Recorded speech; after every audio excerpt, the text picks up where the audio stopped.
has begun. Audio has begun. Chat room can see us. Audio levels are good. Everything sounds good. And your volume's okay? You're feeling all right over there? I'm feeling all right. Can you hear me? Yeah, I can. You sound great. Then we're set. All right, here goes. In 3, 2, 1. My brother was lost in that patrol. I hope he's still alive somewhere in the mine. If you find him, I will be very grateful. I've had the schlips.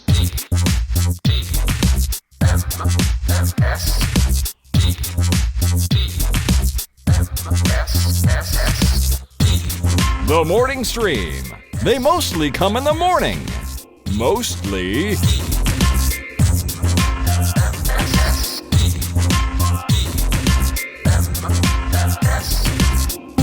Good morning, everyone. Welcome back to TMS, or to it for the first time. I don't want to assume things about you and your viewing and watching and listening habits. Maybe you've never been here before. And if that's true, boy, are you in for a treat, because I'm Scott Johnson, and I'm joined today by my life partner, Kim. I'm your wife. Oh, my wife partner. Oops, I didn't mean to turn that off. Hey, you're back after your whirlwind tour last week of co-host of the show. So how's it feel? I missed it after I didn't do it again. Yeah, you're the bread and the guest hosting sandwich. I'm the jelly this week. Oh, you're the jelly. Oh, speaking of jelly, the house is full of jelly now. Well done. I have made jelly. Well, jam. Where's the jelly? Both. You've made jelly? Wait, hold on. Where's the jelly? I've only had the jam. The plum. Yesterday. Oh, right. It was a new one. Yeah, we have plum jelly.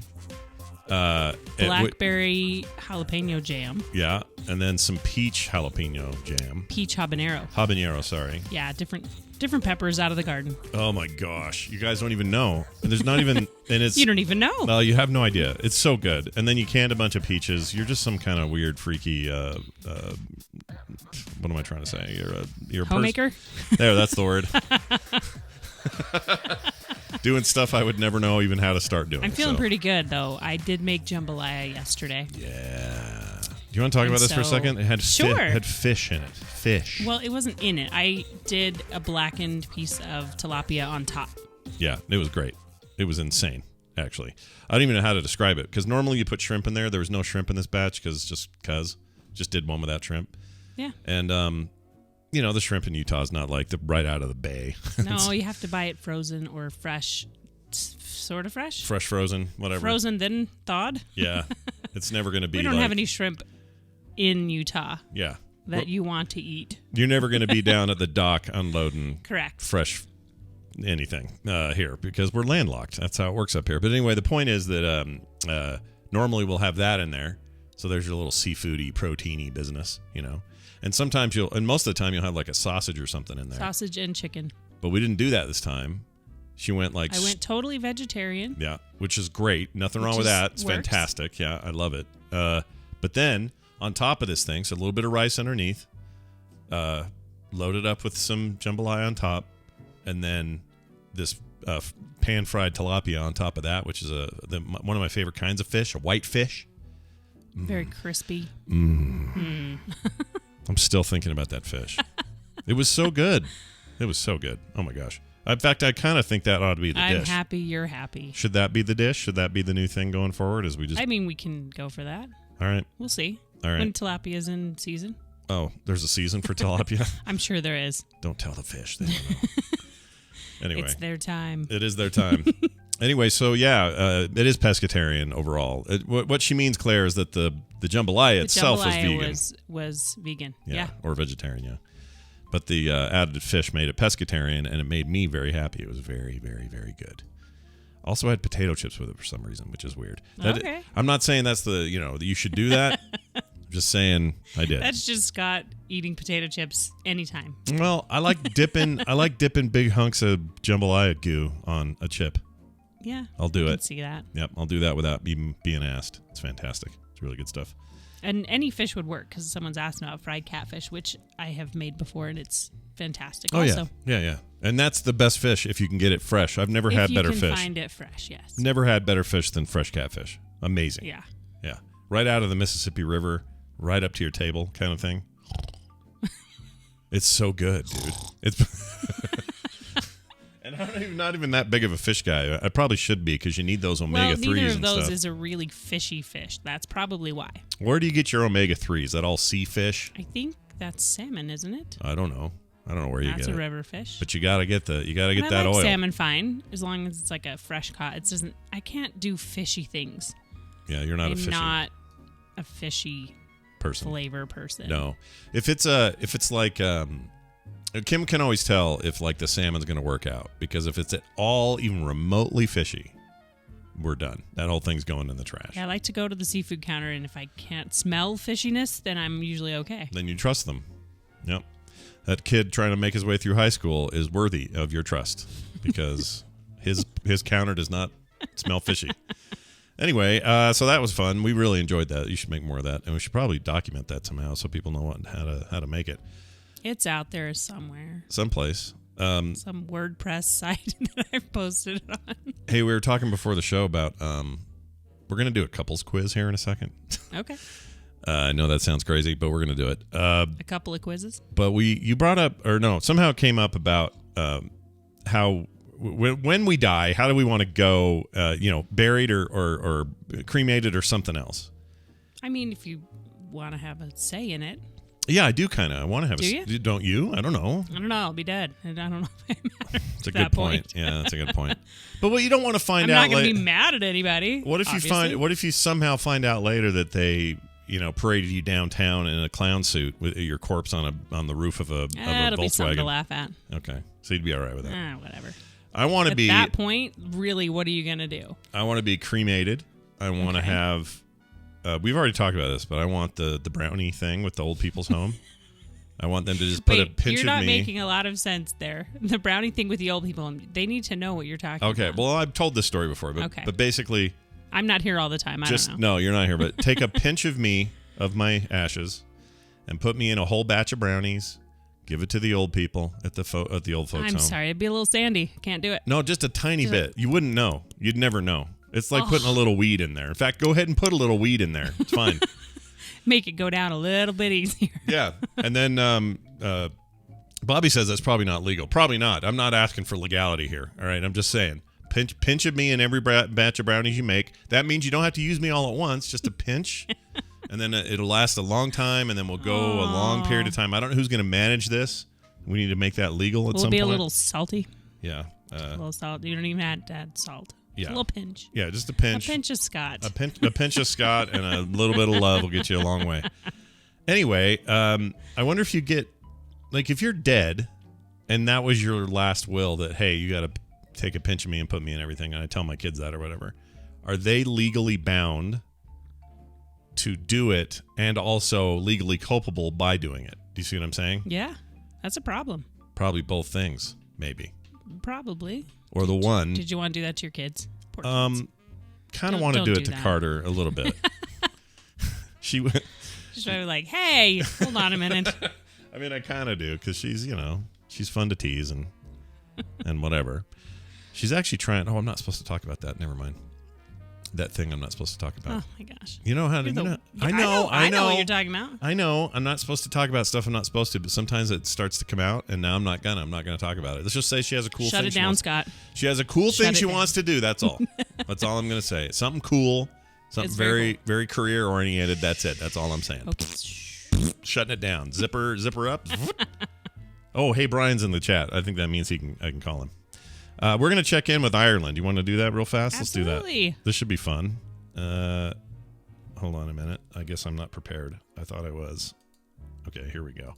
All right, so we're going to call Brian Ibbett. You guys remember him from such things as the morning stream. He was here as co-host for a good 11 years now, and now he's back. He's in Ireland still. Let's see. Hold on. I'm killing time. Here we go. Found it. All right, let's give him a call. Let's see what's up. Hope he's got the kind of connection the Irish should be proud of. Hello, Brian Ibbett. Are you there?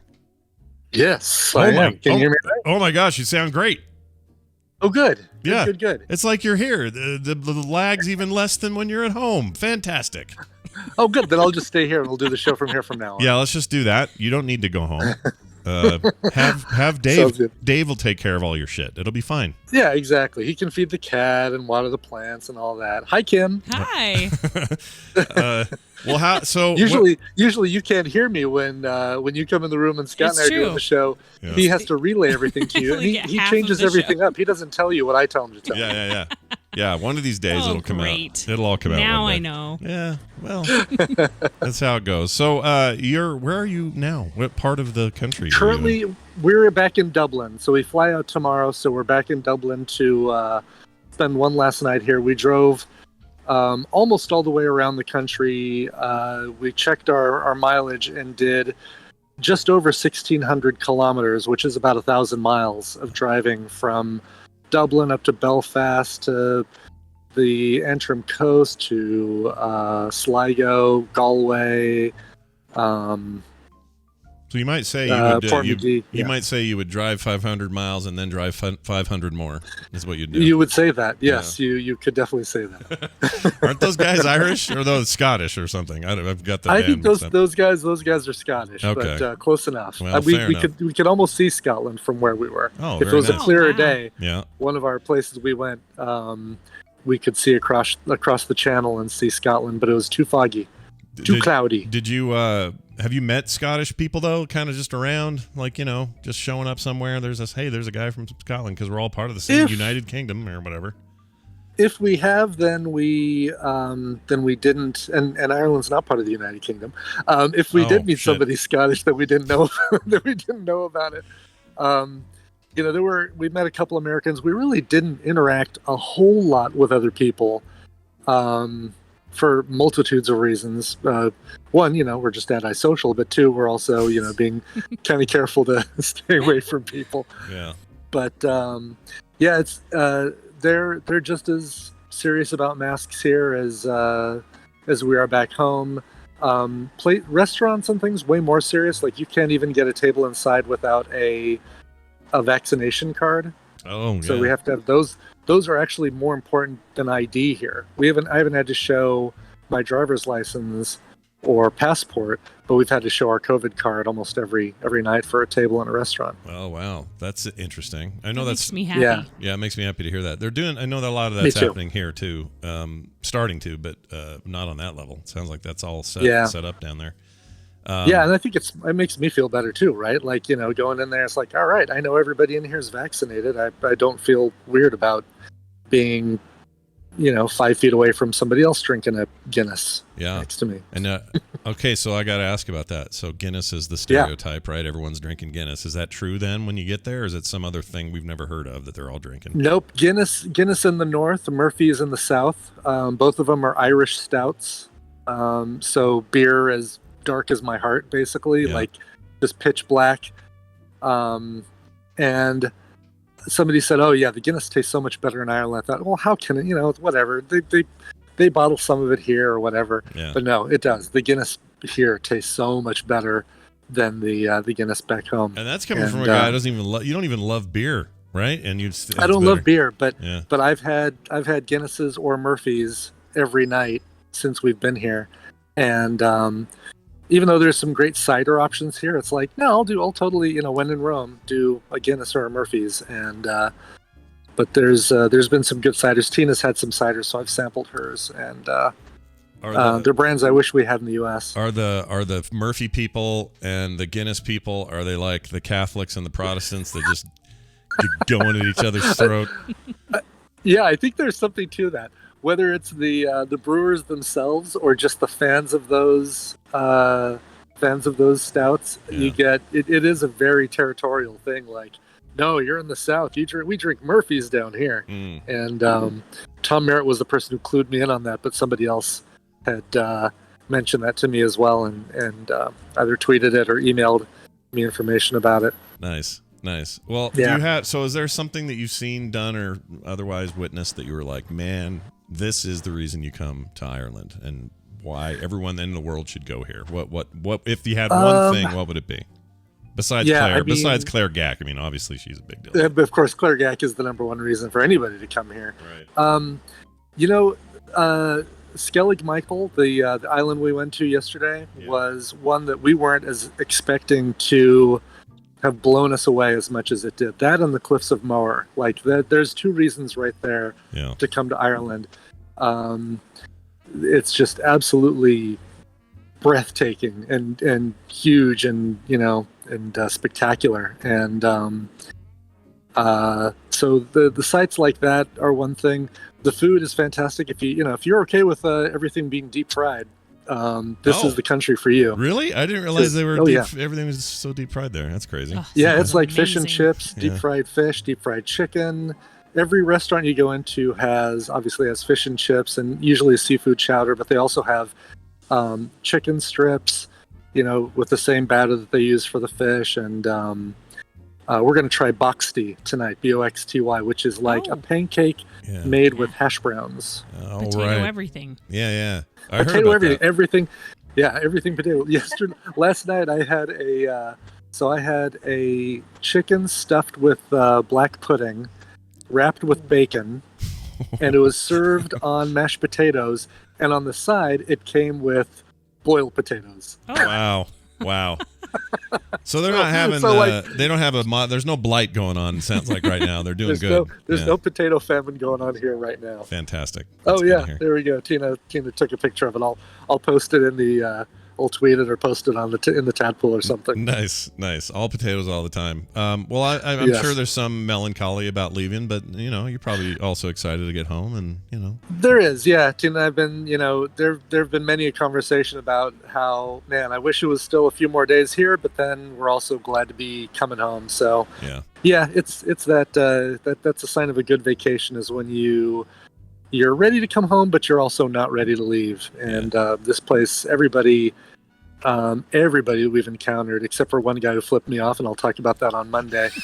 Sweet, I love it. I was hoping for for something like that. That's good. Good. Yeah, he wasn't a homeless guy. He was driving the car in front of me, and he reached out his tattooed arm and flipped me off. But we'll talk about. I mean, I could almost do an entire episode just on the driving experience in Ireland because it is so different from anything I've ever experienced in the U.S. Oh, I'll bet. And you're driving, right? Like the whole time on. Yeah. Tina did not take the wheel once, so I was the only name on the account, and she was happy about that. She said she did not want to do any of this driving, and. I wonder if it's like China. I had the driving in China is ridiculous, and I just wonder if sometimes busy, narrow streets and old ancient pathways and things they just make you drive different, I guess. It's a different culture. Less on the ancient pathways, but way more on the streets that are like if your side view mirror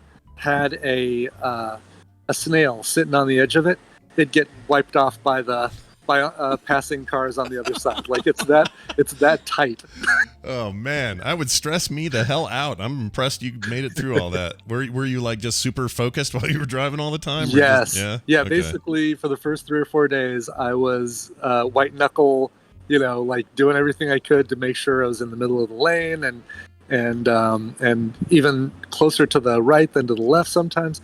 But by today, I mean, Tina can vouch that. I was eating chips with one hand and driving with the other, and it was like nice. It was nothing. Yeah. Today, well, I mean, look, no wonder they need the Murphys and the Guinness at night. They gotta come down from their commute.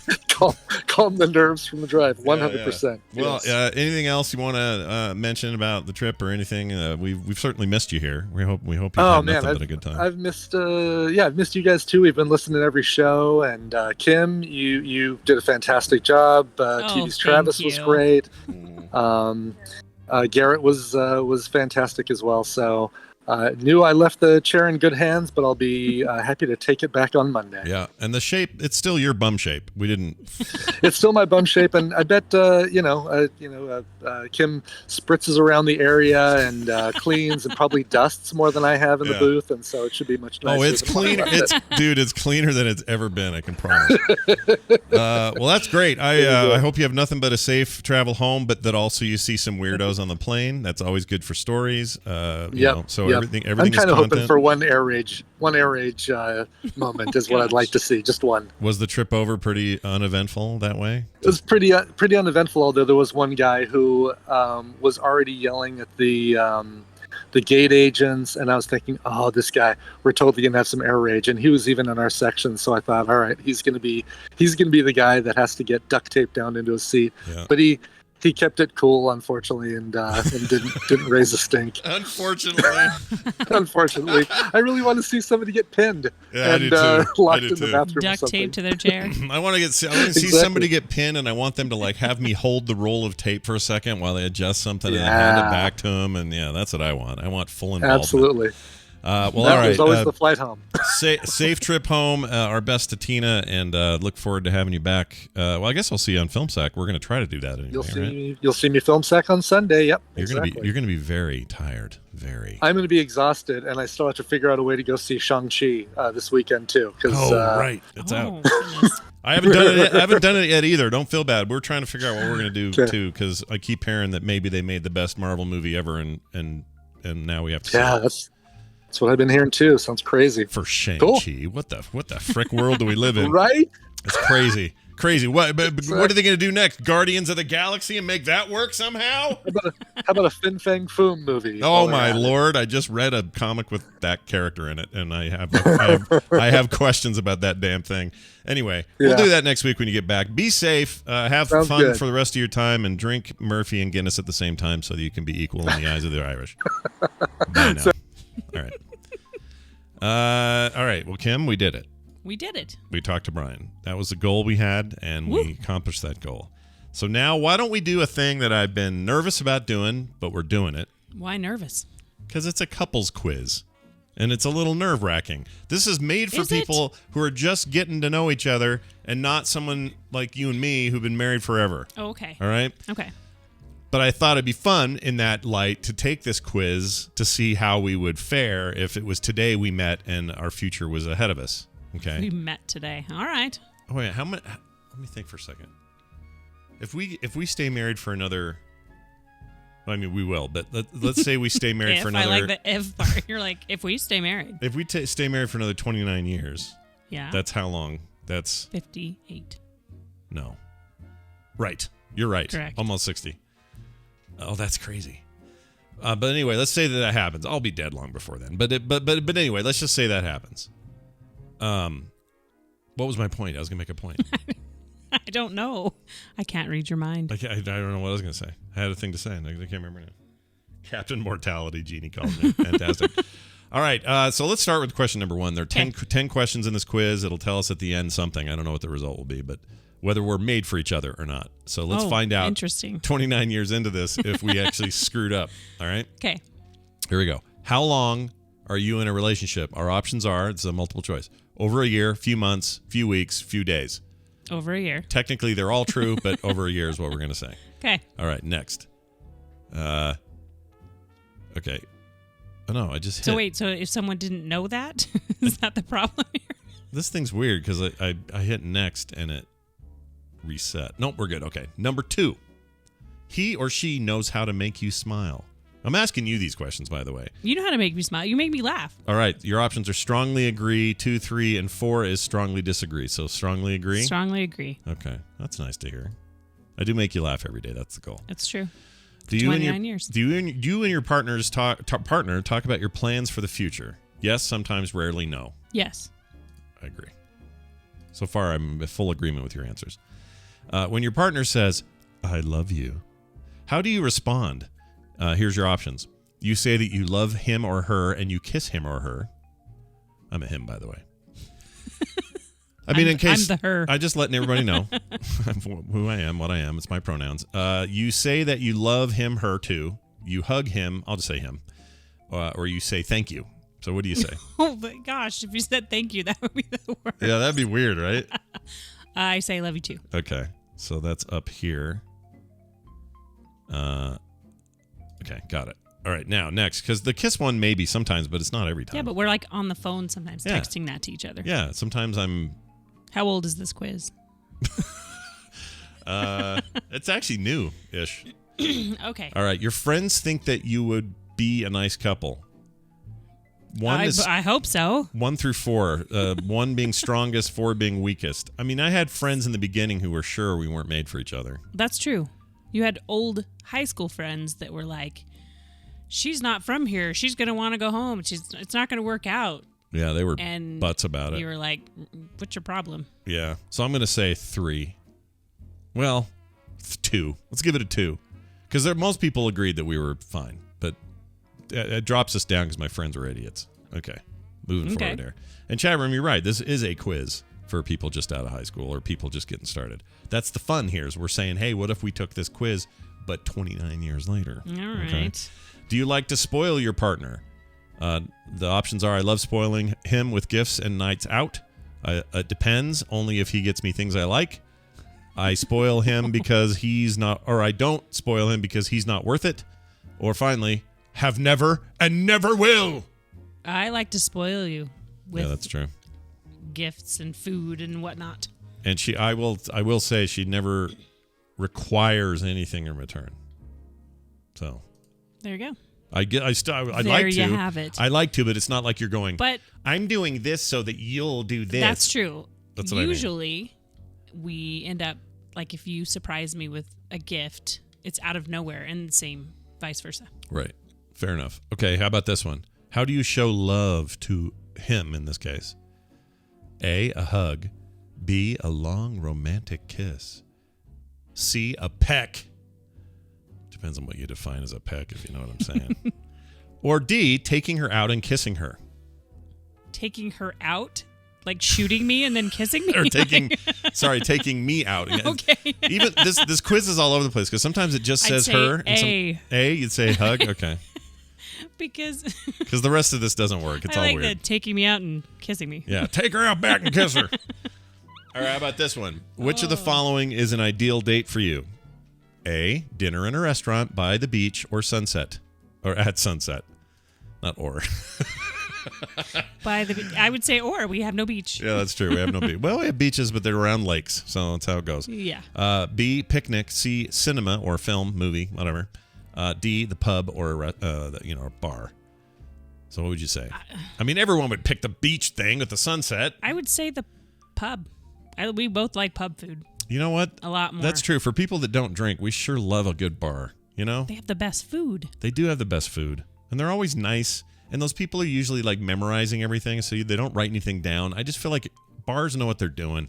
But to be honest, we've done all of those. Just depends on what the mood is. Yeah, that's true. But I'll say pub. Why not? Yeah. All right. Next. This must be a European quiz. Because they say pub. And, it said pub or bar. Yeah. I'm expecting vacation to be holiday at some point. How much do you see him? A, sometimes. B, every day for at least 4 hours. C, after work and on the weekends. Or final answer is most days. B, every day for at least a few. Yeah. Yeah. Duh. I mean, yeah. And that's always been true, right? It's true. Yeah. All right. Would you spend the rest of your life with him? A, strongly agree, down to D, which is strongly disagree, or 2 and 3. Strongly agree. Oh. Obviously, 29 years later. Yeah, you're committed. You're in. There's no getting out. I'm in. All right. So I'm all in. At marriage.com, here are the results of our quiz. Okay.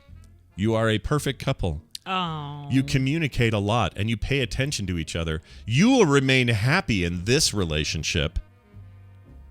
This sounds so scripted. Ooh. You will remain happy in this relationship. Yep. You will remain happy. Yeah, you will, damn it. There's another one here that says sex quiz for couples. Probably not going to take that one, though. Not on the air. Not on the air. Save that for later. We'll save that for another time. Save it for later. Next time Brian goes out of town. Yeah. Well, he's got those Japan tickets, so you never know how soon it'll be. All right, let's do this.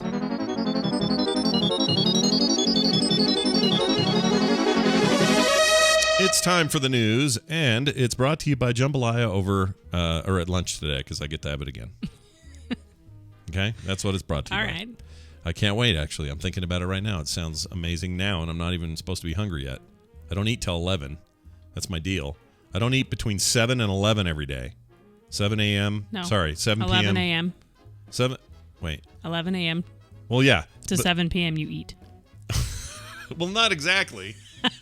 No, from 7 p.m. at night until 11 a.m. the next day, I don't eat. Right? Saying the same thing I did, yeah. One of those questions should have been, is your husband a dumbass? A, most definitely. That is like what that's B, that's what she said. Most of the time. C, somewhat. Listen to this. D, never. This is literally true of what we just did. That's what she said.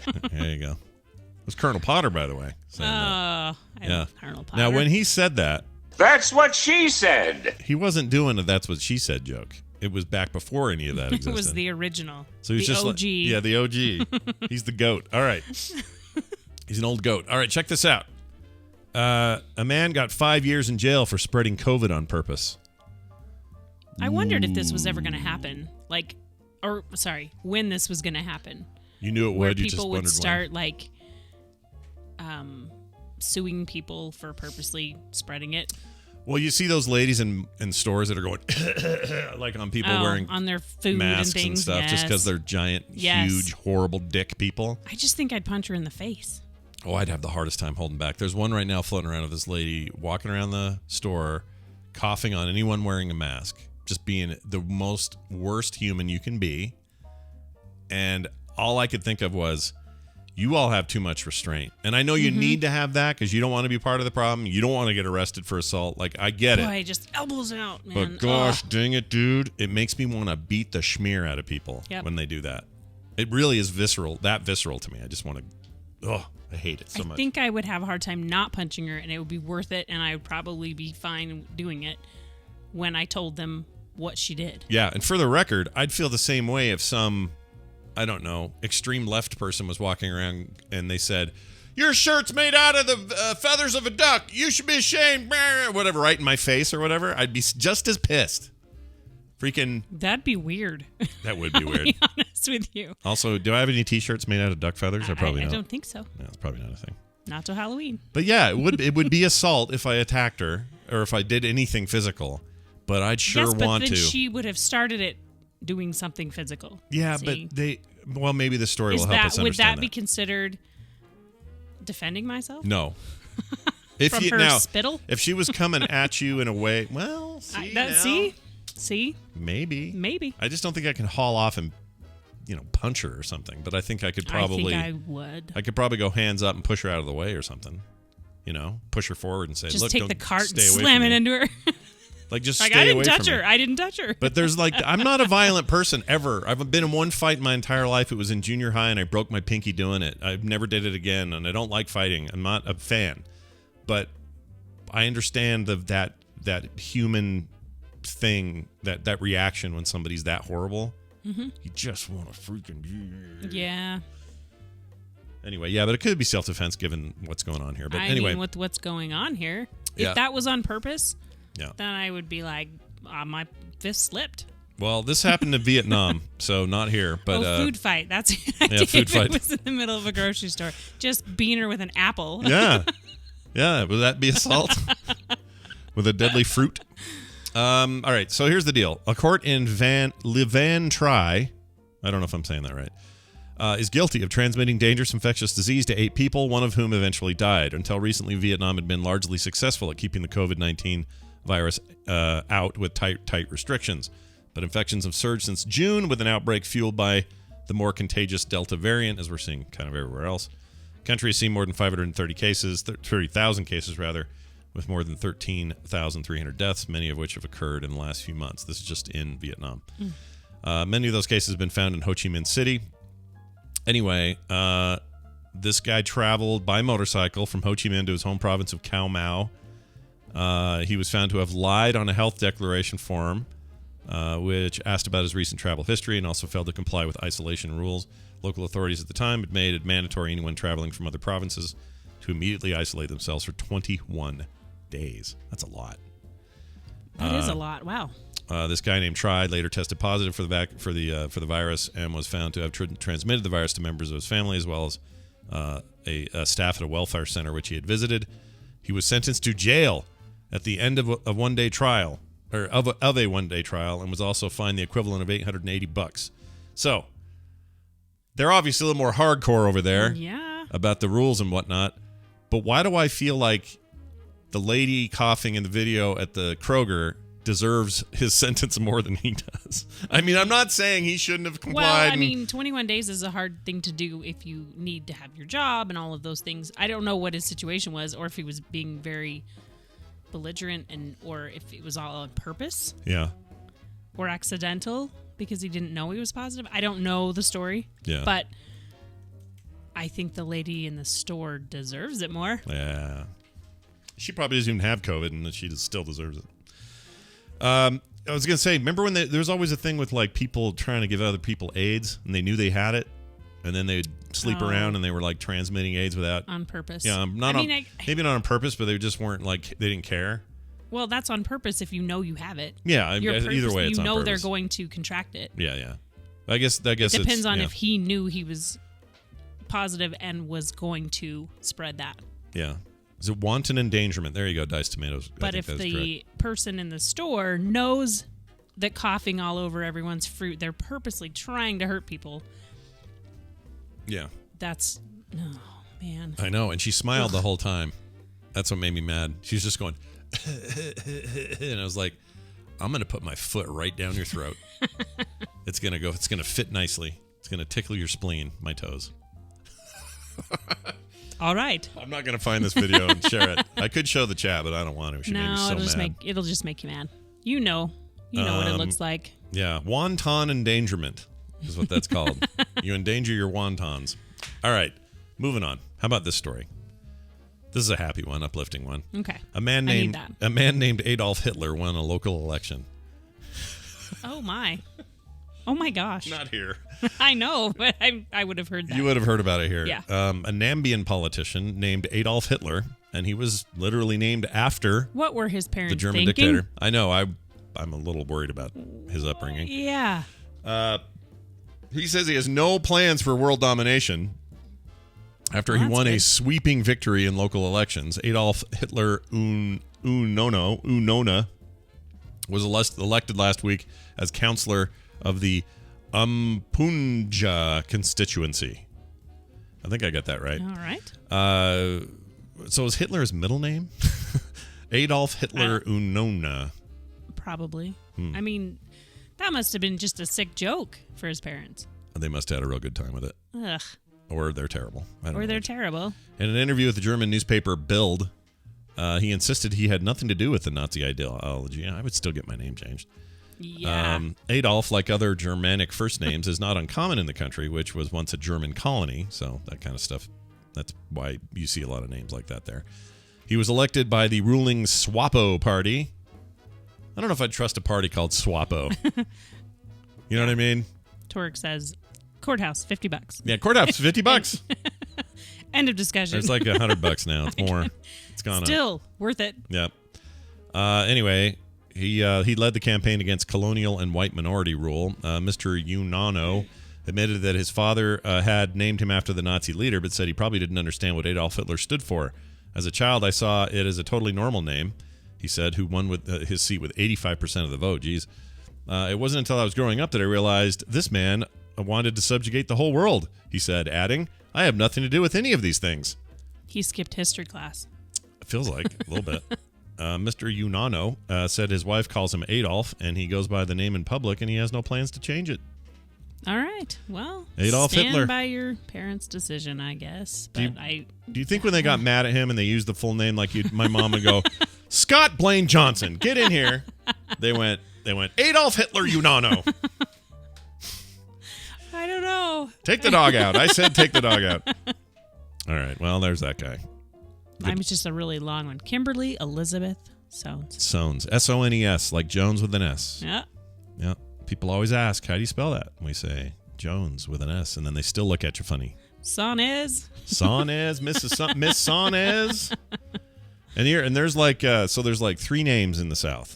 And it's oh my gosh, there's whatever. Sones, where Kim comes from. And Sones, we all know how Scott exaggerates. Ladner, and what's the other one? There's a third one that's very common. You know what it is. Come on, help me. Sones, Ladner. I don't know which one. What are you talking there's a about? third name and then they're all related. Everybody's cousins to everybody down there. Favre, that's one. Brett Favre's family's from there. Mm-hmm. Every once in a while, you have enough cousins. Smith. You have enough cousins make. You end up with a Brett Favre. Oh, come on. No, now. Brett Favre. Is an anomaly. He's like a superhuman. He's kind of a jerk, but he can sure throw that football. Anyway. Yes, he can. His dad taught me driver's ed. Yeah. Was he creepy at all, or is he all right? Favre. No, he was fine. Irvin Favre? Irvin Favre. He didn't go, hey, girls, come on in. It wasn't like that? Why are you being so weird? I don't know. I don't know why that's... for some reason, I want No, Brett... there was no problem there. Okay. I want Brett Favre's dad to be skeevy A for some weirdo? reason. No, he's dead, first of all. Well, yeah. Let's not speak ill of the dead. No. And he was a nice guy. He was okay. He was the football coach and driver's ed teacher. You're a pretty good driver, so you must have... There you go. I mean, you sound like it's like you're on what was that movie? I can't think of the movie. The Tom Cruise movie. I made it sound like that. You gotta watch Wapner. Oh my gosh. What's it called? I can't think of it. Rain Man. Rain Man. You're like Rain Man over there. I'm a good driver. You said. Anyway, I am a good driver. but you're a super good driver, and so maybe I owe Irvin Favre an apology. A debt of gratitude. Yeah. May he rest in pieces. Maybe pieces. Maybe he was dissected before. Stop. I don't know. How do we know? Nobody knows anything. All right.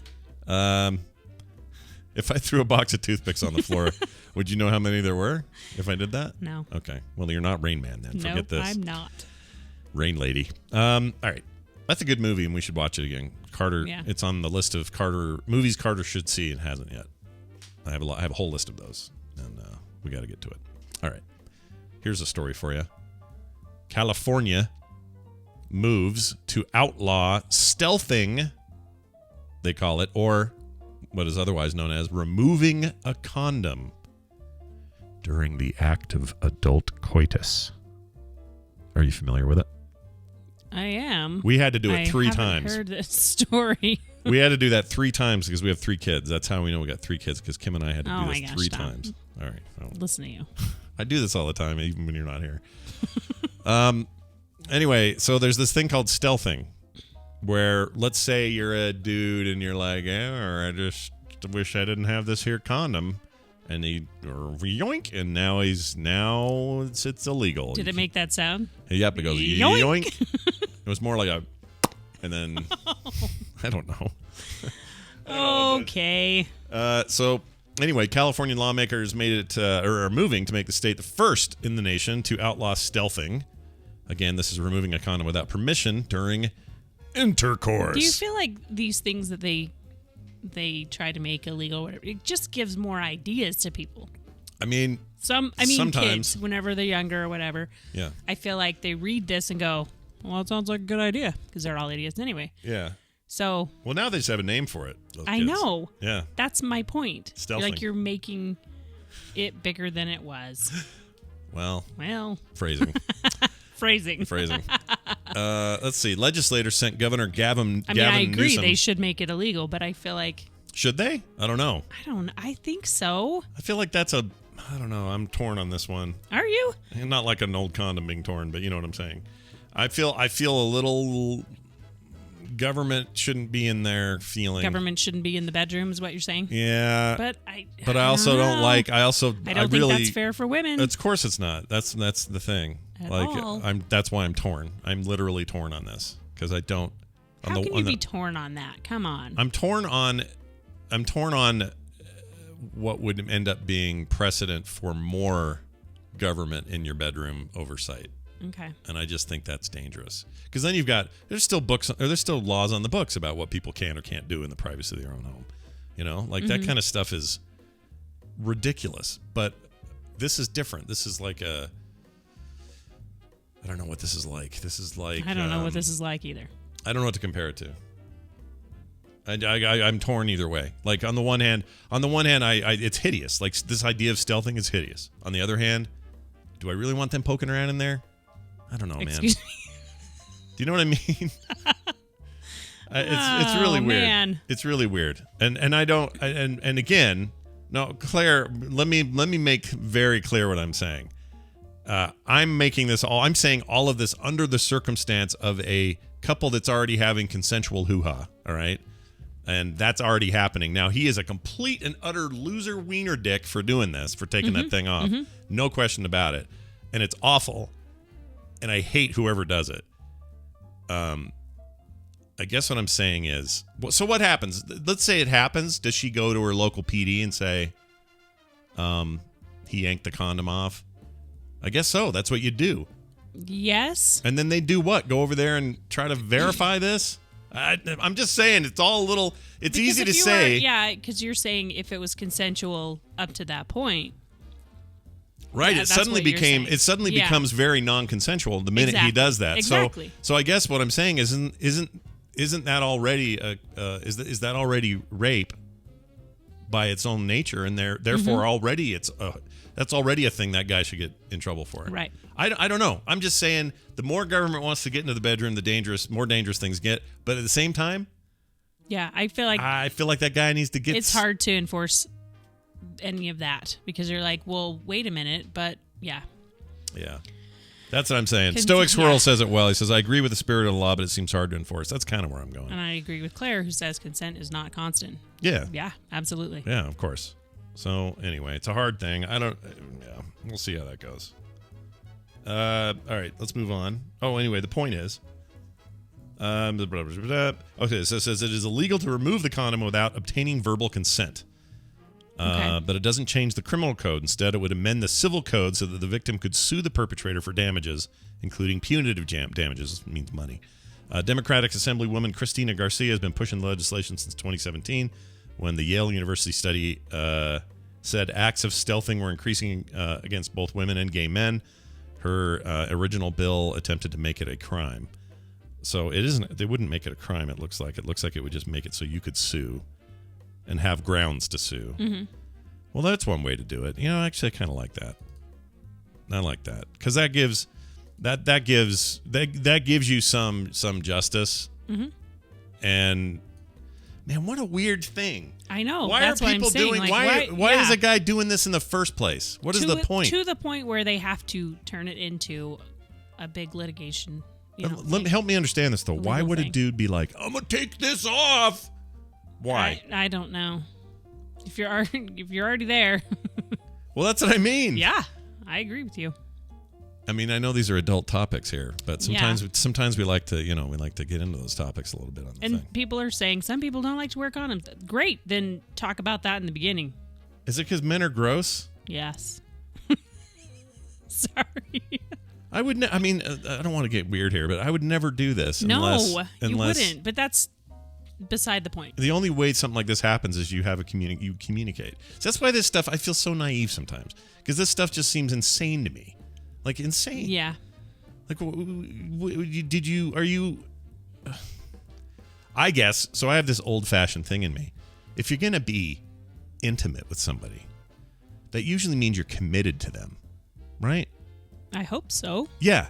Well, that's what it means to me. I mean, that's what I'm saying. I hope, well, I can hope everyone is, but that's not the case. So that's the whole point. That's why this stuff throws me, as I read it and go, like, what is wrong with that guy? Why would you do that to her? I don't know. Don't you actually like her? Don't you want her to stick around? Maybe not. Maybe not. Maybe I don't get it. Anyway. Yeah, no, I know, Icor. That's my point. Like, it blows my mind that people do this stuff. I just don't know. I don't know what's wrong with everybody. Everybody freaking go take a cold shower and knock it off. All right. Let's move on to this story. Be a good person. Oh, no, that is our story. That's our last story. That's the story we're finishing with. This is interesting. Oh, never mind. That's a different thing. All right. Hey, we're done. Hey, so look at this. Been trying to find some good covers to play during the show, and I think we've done a pretty good job while Brian's been gone because he's the lord of covers, and I'm not very good at it. But I like to go and find cool things and then play them on the show. Now, many of you at home are sad and disappointed that I haven't done an Africa cover. And you're right, I haven't. I haven't done one. And that's going to continue today because instead, I'm going to play a cover I found by the band Shinedown for the song you've all heard before called Simple Man. You know Simple Man, don't you? Simple Man. I can't do it. I can't sing it. But it's a good song, and it's really well done by these guys. I've never heard of Shinedown before, but this lead singer is really, really amazing. His voice is unbelievable, and even though you people live won't hear it, everyone listening to the podcast will, and I think you're going to be happy to hear it. So I'm going to play it now. When we come back, we'll have Bobby on. We're going to do some science. Wendy's gone, which we'll talk about in a second why, but that'll be right after this break. So everybody out there within the sound of my voice, stay tuned. We'll be right back. Every great idea ever that's come out of anywhere probably had some caffeine involved. Yeah. There's a mushroom in the forest that tastes similar to steak.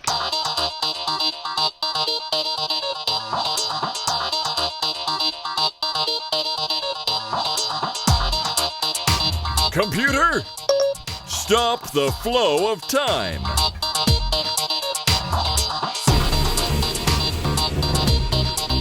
All right, we're back. You want to hear the story about why Wendy's not here? Yes, I do. Okay. So, again, that, by the way, was Shinedown with their cover of Simple Man. It's very good. You guys should listen to it. All right, so here's the story. I texted Wendy last night. I had a new email. We were going to cover it. We always talk before the show about what we're going to do. And she says, I hate to do this very last minute, but I got to cancel, which she never does. It's almost never Wendy canceling. It's usually me with something that had to change or whatever, but... What good deed is she doing? Well, you assume correctly. Check this out. She is helping a refugee family from Myanmar who came to this country, and as soon as they got here, their father died here, and now they're being presented with like a $10,000 funeral bill, and they don't hardly know English. They don't know what to do. They don't have this kind of money like at all. So she is spending the day with them, haggling and working with different people to try to change this today. So she's spending all day with them trying to help them get this all set up and very stuff. Cool. She's very nice about it. She's legit, and she won't tell anyone about this. It'll only be me telling you guys about this because Wendy doesn't brag about the nice things she does, but she is very kind-hearted and always looking to help and serve. So anyway, I tell you that because I'm proud of her. She would be mad for me telling you, but she does nice stuff like that all the time. Anyway, so on that note, why don't we learn about science today? Whoops, that's Colin Bryan. Can't do that. Hold on. I mean, I could, but it'd be weird. All right, hold on. Why can't I find you, Bobby? You're right there. That's why. All right, I'm calling Bobby Frankenberger, who will join us and do a little science. How do we know? Because I'm playing this. I think science will make you go poo-poo. That's right. Science will make you go poo-poo, but only if Bobby joins us. Bobby, all the way from South Carolina. Bobby, welcome back. How the heck are you? I'm doing great. Yeah? You're doing all right? I heard you're going to run a marathon or something. What's that about? I am. I've been training. I'm 17 weeks into... I just finished week 17 of a 30-week training schedule to do a marathon in December. Has it been hard? Has it been easier than you thought? It's been very hard. Yeah? But I suppose it's supposed to be. I mean, 26 point whatever miles is a long ways to run. That's a lot, dude. That's a lot. Yeah. Would you do this, I've gotten Kim? up to 10. No. You wouldn't do it? Okay, I wouldn't do it either. Yeah. I mean, I should do it. I should want to do it. I should have the desire to do it. He has age on his side, though. That's true. That's He's a why. young buck. Yeah. He's a young feller. You can run. You don't necessarily should have to run a marathon. Like, that's kind of crazy. It's crazy that people run marathons. You know, it's named after the guy who, like, in ancient Greece or whatever, ran from like Athens to Marathon, the city, or something like that. But what they don't tell you, so that was 26 point something miles. Yeah. Right. Yeah. But what they don't tell you is that when he got there, he died. He died. What? Because people aren't supposed to run for that long. I didn't know that. Is that true? I didn't know that. I don't like to run unless someone's chasing me. Yeah, right. I'm running for my life. Like the lady at the Kroger. So hold on a second. If I didn't realize Marathon A was a town and B that the dude died. This is all new to me. Chat room says it's a myth. Is that true? Is it not true? I don't. That's what I heard. I haven't researched it, so don't take my word on that. It could be a myth. Okay. Well, now I like it, but it it's wouldn't a good surprise story. me because it is a good I mean, story. holy shite! Just 10 miles the other day. That's a lot, man. Yeah, I get that. I don't know if I could. I don't think I could do it right now. I know I couldn't do it right now, but I could. If you do decide to do it, whatever you shouldn't do, the thing you shouldn't do is go on to the running subreddits and start looking for stuff, because the things that they tell you about, like, you know, the things that'll come out of your body when you're done. Oh yeah. They were. I saw one time, and this was just a casual post on Reddit. Someone not like freaking out or anything, but just casually asking, "Hey, so what do I do if my toenails fall off after my marathon?" I'm like, "What?" Oh my gosh. See, yeah, and everyone was responding like, "Oh, it's no big," blah, blah, blah. You know, like lots of people had just normally calm advice. Yeah. So like obviously that means this is a not uncommon thing. Yeah. Oh. Yeah. No, I just runners. What do they call that? Ken had this happen. He had to stop at some guy's house and use his bathroom because it was so bad. He was running. Stopped at someone's house because he just needed to go, and when he went upstairs to use the bathroom, he clogged it. No. He went to push the thing and it just moved. It wasn't working at all. Like, that's right. I can't even imagine. And then he walks downstairs like to tell I'm so sorry, something's wrong with it, and they were gone. They left. They had left. So I'm like, I'm not even sure if it was like a I love this like story. a showing, like they were showing this house for sale maybe. I don't know. They left though, and so he just like got out of there as fast as he could and was like, I'm never going back there again. Yeah, warn the new buyers about that toilet. So the next time someone goes in there, they're going to be unpleasantly surprised. Yeah, that'll be one of those unfortunate moments for sure. Toilet. Yeah. Well, I hope I'm pulling for you, man. I hope it goes well. I'm excited to see how it goes. Thanks. I'm excited about it. I have ups and downs where I'm like, I don't know if I can do this, and then other times where I'm like, man, that was really great. I can do this. That was after this 10-mile run. I was very encouraged. Sure. You got this. Yeah, That's you awesome. got this. You totally got this. Now, here's the question for you. Would it Speaking help, of pooping, yes, would it help your performance if you took some horse dewormer before you went in there? The reason I bring that up, chat room and folks, is because we're going to talk about ivermectin, the horse dewormer, famously being used by a lot of people right now as a way to battle COVID-19.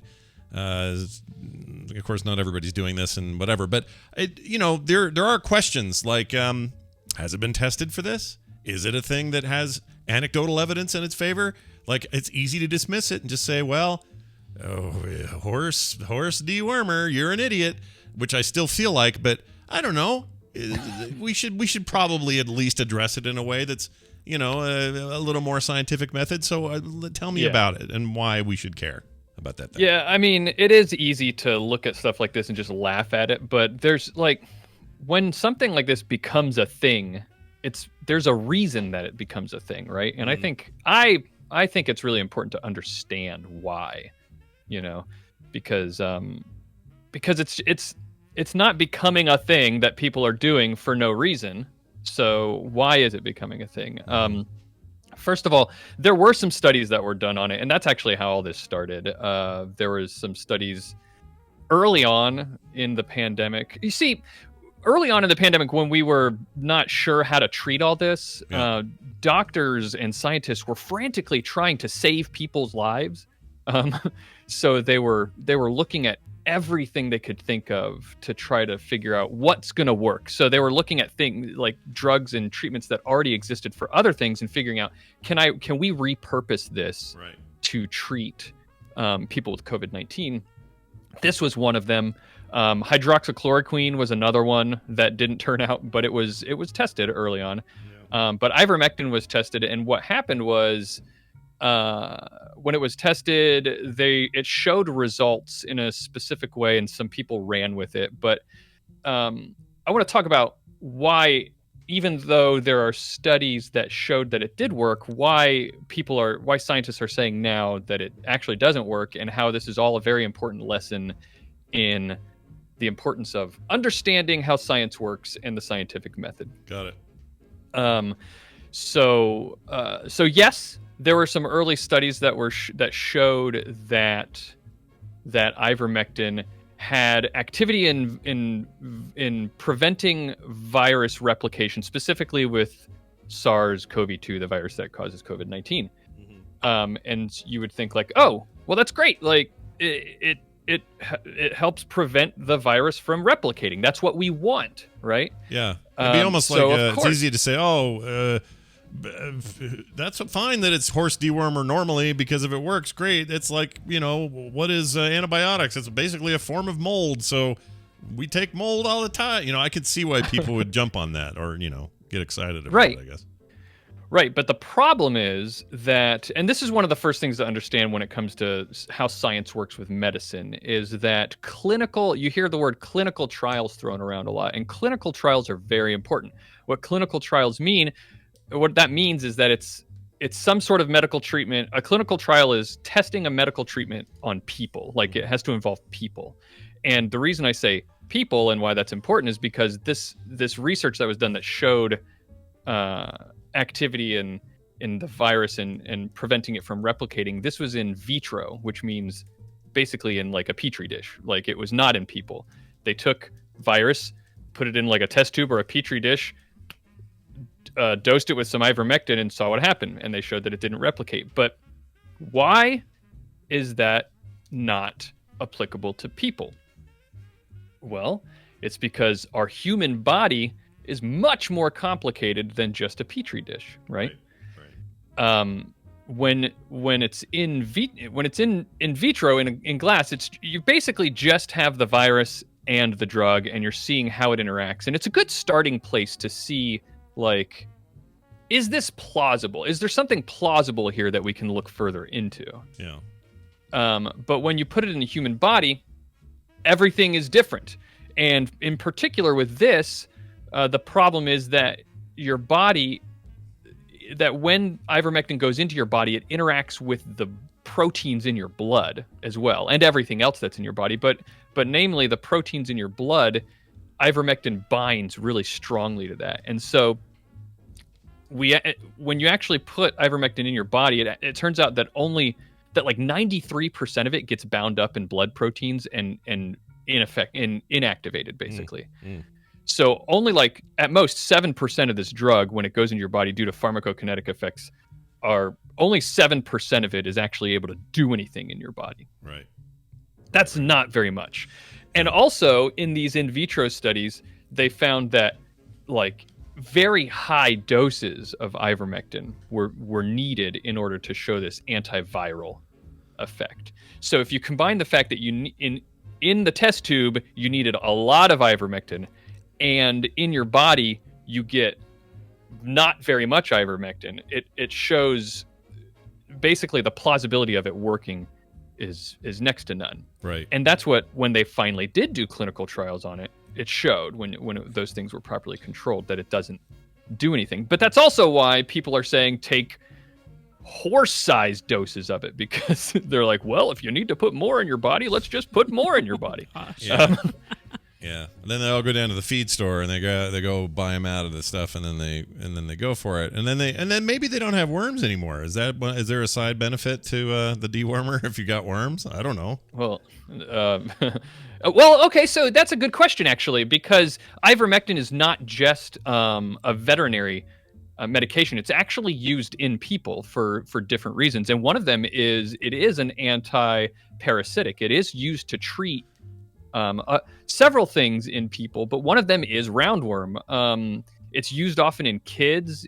Kids are not super hygienic, so they often get what are they called? Pinworms. Pinworms. Pinworms, yeah. Okay. Yeah. Didn't we have to get shot? Nick had to get shots for that or something. Or am I thinking of something else? Oh, I'm thinking of his hand, foot, mouth, or whatever that was he had. Was that called hand, fist, mouth, or hand, foot, mouth? Yeah, you had it right the first time. Virus. Yeah. It's rare I'm right the first time, so let's celebrate. Pinworms are actually a little more gross because they're in.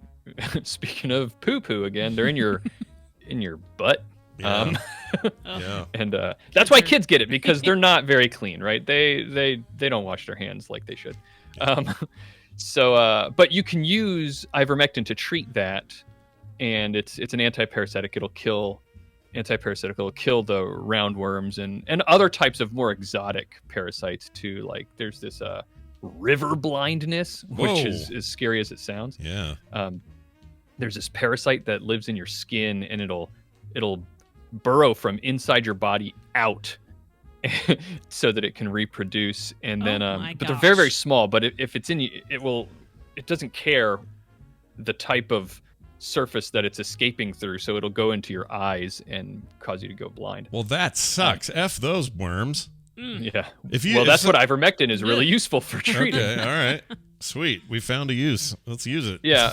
Well, and then here's the problem, right? My wife is a pharmacist. She says that that there are doctors that are actually writing for ivermectin for COVID-19 because this is an important lesson. Side note, just because you're a doctor doesn't mean that you're a critical thinker. That's an important lesson to know. But people love, they'd love to have these anecdotal outliers where they can then say, well, a doctor wrote this prescription, so clearly you guys are just hiding the truth. Did they walk in and say, I want this prescription, I'm not leaving without it, this is all I want? So, and that's part of it, yeah. Certainly that could be definitely part of it. But my wife says that there are people with kids who need ivermectin to treat, who are being prescribed it for parasites, and they don't have any in her pharmacy. Are you also saying all these people on Twitter and Facebook are not the experts they claim to be? Is that what you're telling me? Is that what you're saying? I don't know. I haven't seen their credentials. I don't want to rush to judgment. But maybe not. Yeah. I think seems right. So that's clinical trials. That's one thing to understand. Like, just because, I can't fault people for like people who don't have degrees and are not scientists and don't have degrees in this stuff. I can't fault them for not knowing this, but it's important to know that just because you've heard of a study where something seems to be treating something in vitro, in glass, that's what in vitro actually means. Yeah. It almost doesn't mean anything if there hasn't been a clinical trial. You have to test it in people. Oh, when they say someone says you were born in vitro, that's what they mean. You were a test tube baby. Is that what they mean? Yep. Okay. In vitro fertilization is where they're fertilizing the egg, quote unquote, in glass. It's often in a petri dish. I thought that just meant you put like the turkey baster thing up the Virginia there. Still is that? Well, no, I just thought. That comes later after the egg is fertilized. Oh, they still do that? Okay. I don't know anything about that process. I had to say. I don't know. Obviously, I don't need to even tell you that, but I know nothing. After it's fertilized, it has to get stuck inside there. So. All right. It's not a real turkey baster anyway, right? It's like some other device, some other way. I think. A pipette. I mean, what is a pipette? But just a science. A word I just heard. A word I just heard for the first time is what a pipette is. I don't even know what that is. Never heard of that. Do you have one? Oh my lord, he has one. He's got one right there in his office. Hold on, you guys. We're getting a pipette. Here we go. Vagina, Leninade. Vagina. Vagina. Here's a pipette. Oh, look at that. Okay, so that's how you get those up there.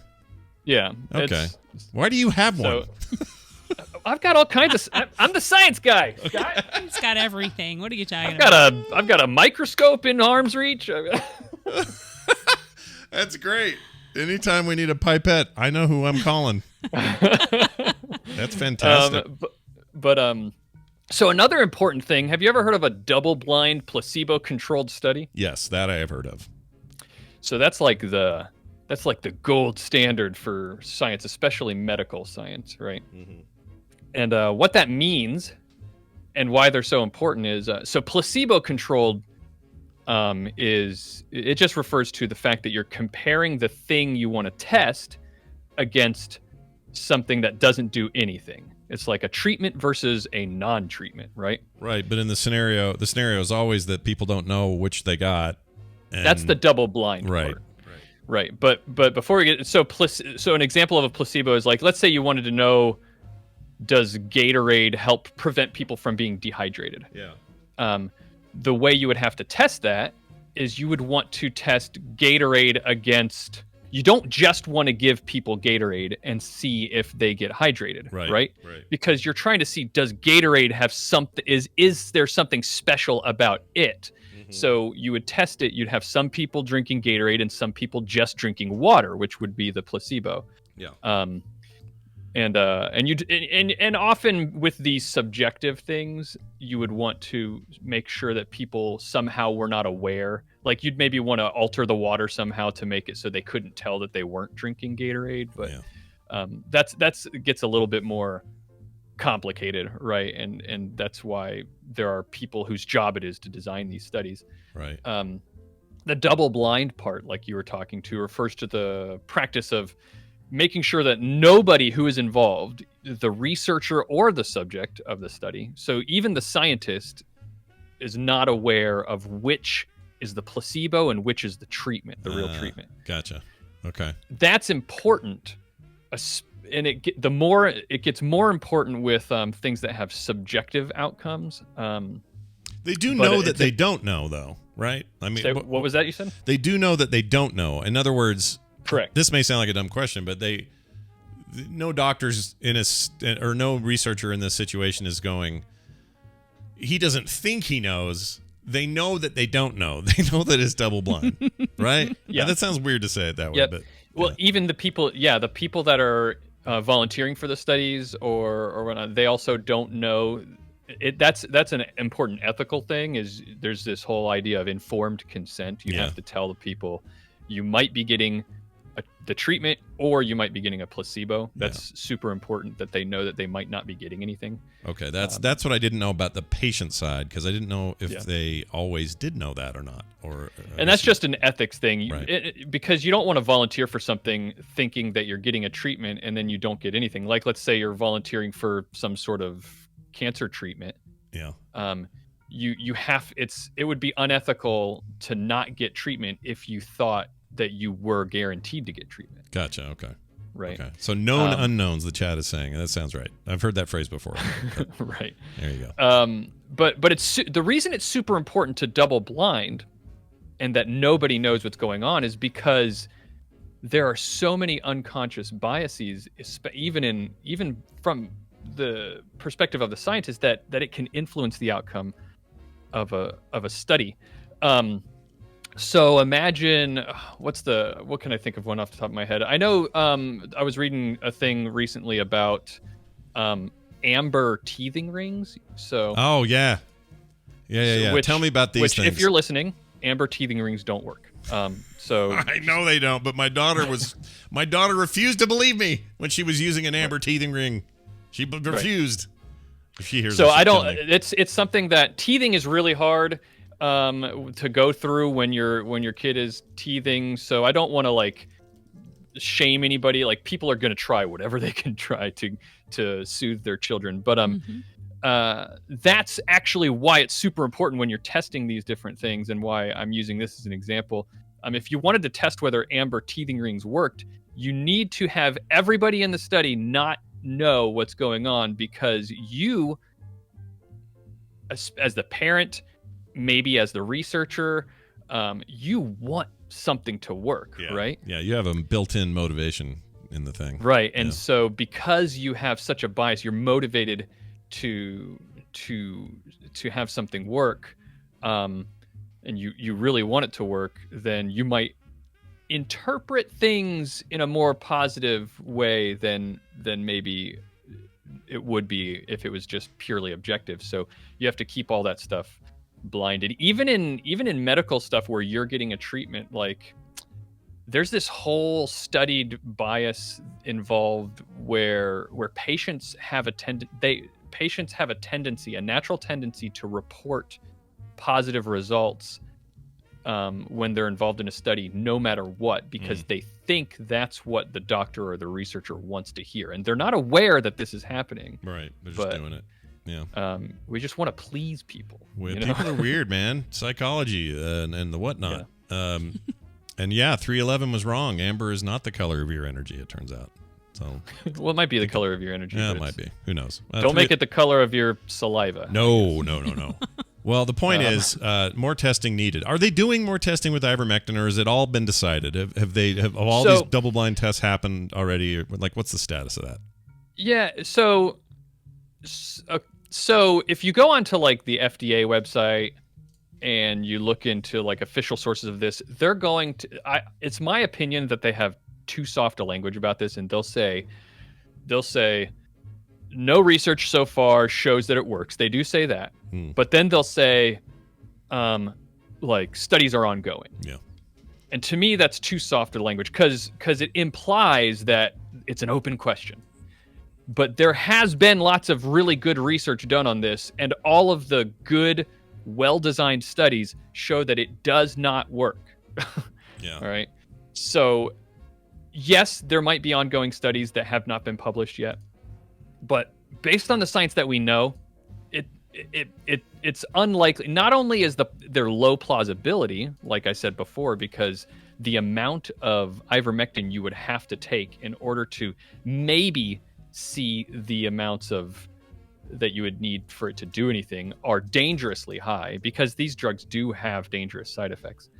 But also the studies that are using reasonable doses for humans are showing that it doesn't work. Right. So they're just keeping their hopes up. Yeah. By Sort of. saying, Yeah, well, but yeah, we don't and- know for and- sure. Ongoing studies. Yeah, a little bit. At Yeah, least that's and the impression. That's whether- sometimes a yeah. problem with science communication is scientists naturally don't like to use definite language, right? Because information changes. When you're a scientist, you're trained to know that the facts on the ground can change, and what you do as a critically thinking scientist is you are prepared to take in the new information and update your knowledge, right? Right. And so it's important as a scientist to always know that, like, this is the fact of the matter as we know it right now, and to always leave room for things to change in the future. But when you're communicating science, I feel that yes, it's important for people to know that, but also to know that people will take that little inch and turn it into a mile, you know? Yeah. Oh yeah. And because they're not trained as scientists, because, and this is a whole nother conversation, because our country, and I don't know how it is in the rest of the world, but I know in the U.S. we do a terrible job at teaching what science actually is in our country. Yeah. We're pretty bad at it. So people don't understand the process of science very well as just the general population. My guess is 40% of people in this country don't know what double blind means, if I had to guess. I could be wrong, but that feels about right to me. And that's your scientific answer. Yeah, there's my scientific answer. I based it on a double-blind study I did with my children. Well, very good. This is good stuff. Don't take the ivermectin; it'll give you the shits. Is my takeaway. And maybe worse, because a bunch of y'all ended up in the hospital. And honestly, it can cause seizures and comas, and oh my gosh, those are in the worst cases, of course. But when people are trying to get these high doses, you hear horse dewormer, right? But I think the reason that was singled out is because that's the craziest, funniest sounding one. But it's used for all kinds of animals, for all sorts of reasons. And like you said, some human things are needed. It's used for parasitic stuff and all that. It's just easy. It's easy to jump on this one because it's mostly known for this horse stuff, and it fits the narrative. Everyone's dumb pretty well. Yeah. What I would say is it fits the narrative of people who don't want to get vaccinated are looking for any other thing that they can glom onto, which is insane to me, but whatever. That's why if you feel like you're into ivermectin, you're getting ridiculed. It's because of that. It's that. Yeah. You've got the obvious answer right in front of you. It's free and available, and you're doing this other thing. People are desperate, and there's a tendency that we have to look at TikTok and Twitter and Facebook and all these things and blame the people that are taking it. And laugh at the people who are crapping themselves because of it. Yeah. But it's important to understand that there are organized groups of people who are anti-vaxxers and who are pro-alternative medicine, who are in an organized way promoting the use of things like ivermectin and hydroxychloroquine in order to sort of get people to stop taking vaccines, basically, and those are the people that we should be mad at and making fun of, and all the people who are taking it. And this, I strongly believe they're victims of these misinformation. Misinformation. Yes, these victims. deliberate misinformation campaigns that are being pushed around. Yeah, I tend to agree with that. But we got a smart audience. Most of you are doing good, so keep doing a good job out there, and maybe one day there won't be a pandemic. Who knows? Or maybe there'll just be less of one. I don't know. Science seems to point to this one's here for a bit. So hunker down and get your damn vaccine. All right. Bobby, always a pleasure to hang out and talk. Remind folks where they can get All Around Science and why they should. Yep, the podcast is called All Around Science, and you can get it just where you get podcasts. That's All Around Science. We've got a website, allaroundscience.com, if you want to go there too. Tonight, we're recording the episode that's going to be released on Monday, and we're talking about this, actually. We're not just, like, my focus today was, with talking with you, was to talk about how this is such an example of how little the scientific process is understood, and to kind of focus on that. But I'm going to be going in a lot deeper on what is ivermectin, why is it dangerous, and what is the misinformation campaign and the conspiracy theory surrounding it, and all that kind of stuff, and kind of the history of how this has happened. We're gonna be talking about that. That episode will be out on Monday, so if you're interested in that, check that out. Speaking of in vitro fertilization, on Monday, just this past Monday, this episode is already out. We just had a whole episode talking about how in vitro fertilization works. Oh, very nice. Yeah. Isn't that a coincidence? It sure is. Wow, it's almost like we planned it. Conspiracy. It's a conspiracy. It is, yeah, man. my co-host Maura, she went through. She had both of her kids that she has. She did IVF, in vitro fertilization. So she tells her story, and it's really. I am very proud of the episode, and it's very personal, and it's a great episode. You should listen to it. Well, we should all get our own pipelet or whatever it's called. What's it called? Pipette. Pipette. Yeah. A pipette. All right. Bobby, have a fantastic week. We'll see you next time. All right. Well done. Kim, we've done it. We've done it. We've done a show. Look at you sitting here the whole time. Making your way. Did you expect me to walk out in the middle of it? No, I'm out of here. I'm out of here. I'm taking some horse dewormer. No, it's just nice. It's a nice long show today. So before we get out of here, big thanks to all the co-hosts who sat in with us, including you, honey. Thanks for doing it with us. Of course. Of course, you can find Kim and I on the Skim Show, which is a little late this week because last 2 weeks. Yeah. But don't worry. Because we did this. Yeah, because we did this. This feels a lot like Skim. Yeah, you kind of got your thing. You kind of got your Skim without even meaning to. But anyway, that show happens usually on the weekly, and we've got one coming up soon. So listen call it for that. Accidental Skim. There you go. frogpants.com/skim or wherever you get your podcasts. So go check that out.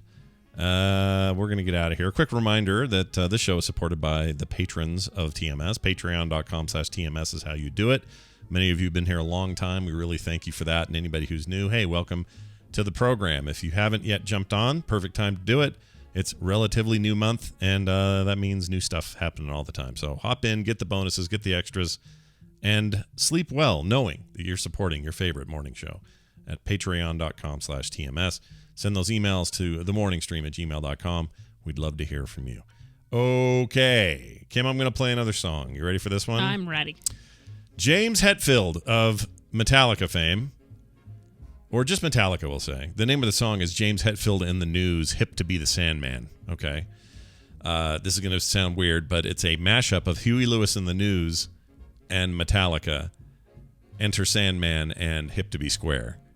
The mashup is called Hip to Be Sandman. I know it sounds stupid, but it's great. And it somehow freaking works, and I don't know how, but it does. So I'm going to play it for you now. And Brian will be back Monday. There'll be a film sack this weekend, all sorts of other stuff as well. The Instance and Core tonight at 5 p.m. Plenty of content coming, so watch for all of that. Kim, any final words before we get out of here? Have a great rest of your week. Have a nice life. I was life. going to say weekend, but it's Thursday. It's coming. Have a nice life. This show is part of the Frog Pants Network. Frog Pants Network. Get more shows like this at frogpants.com. What are you here for, eh? Eh.